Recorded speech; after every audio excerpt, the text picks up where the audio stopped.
जय भारत, जय भीम, जोहार। स्वागत है आप सभी का साहब का जीवन एपिसोड 10 में। आज की हेडलाइन है, सूबेदार जी कष्ट उठा लेना लेकिन भीम की पढ़ाई पूरी कराना। कल हमने देखा बाबा साहब ने कहा कि पैसे इकट्ठा करने की ऐसी शर्मनाक ढंग व विचार को मैं त्यागता हूं। आज से डॉक्टर बाबा साहब अम्बेडकर जी आगे लिखते हैं कि मैंने एक नई सोच के साथ योजना बनाई जिसने मेरी पूरे जीवन को ही बदल दिया। मैंने तय किया कि अब कामचोर झगड़े जैसी आदतों को छोड़ देना चाहिए और पढ़ाई पर जोर देना चाहिए। मुझे अच्छी पढ़ाई से अच्छी सफलता हासिल करनी चाहिए। मैं अपनी जीविका खुद कमाऊं और पिताजी से स्वतंत्र होकर कार्य करूं। उस दिन से डॉक्टर बाबा साहब भीमराव अम्बेडकर अपनी आदतों व व्यवहार को बदलना शुरू कर दिया।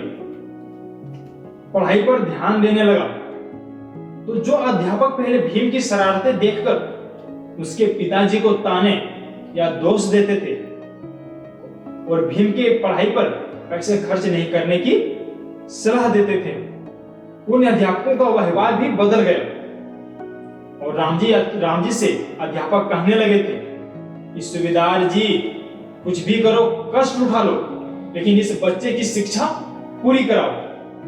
बाद में पिताजी ने अपनी आर्थिक तंगी के बावजूद भी भीम की पढ़ाई पर पूरा ध्यान दिया। सूबेदार रामजी पढ़ाई के महत्व को समझते थे। उनकी इच्छा थी कि उनके बच्चे संस्कृत सीखे और विद्वान पंडित के रूप में प्रसिद्ध हो।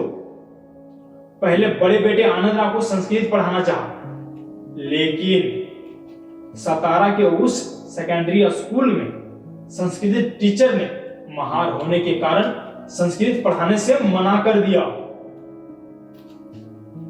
उस समय शूद्रों के लिए संस्कृत पढ़ना मानो मना ही था। हिंदू धर्म के मान्यता थी कि यदि शूद्र संस्कृत जान लेगा तो वह वेदों को भी पढ़ लेगा, और वेदों को पढ़ना व जानना शूद्रों के लिए अपराध था और ऐसे अपराध करने वालों की जबान काट देने या सुनने पर कानों में शीशा डालने की सजा थी। आखिर आनंद राव को फारसी दूसरी भाषा के रूप में चुनाव करना पड़ा। जब भीम चौथी क्लास में आया तो उसे भी टीचर ने संस्कृत पढ़ाने से मना कर दिया।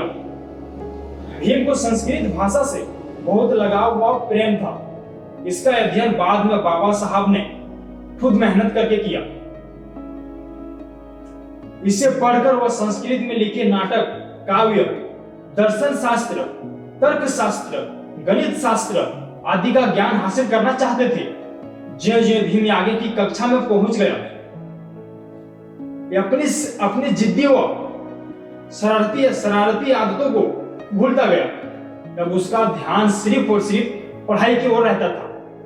एक कहावत है, हजारों से लड़ने के लिए पहले तुम्हें खुद से लड़ना होगा, और बाबा साहब ने इस कहावत को सच करके दिखाया।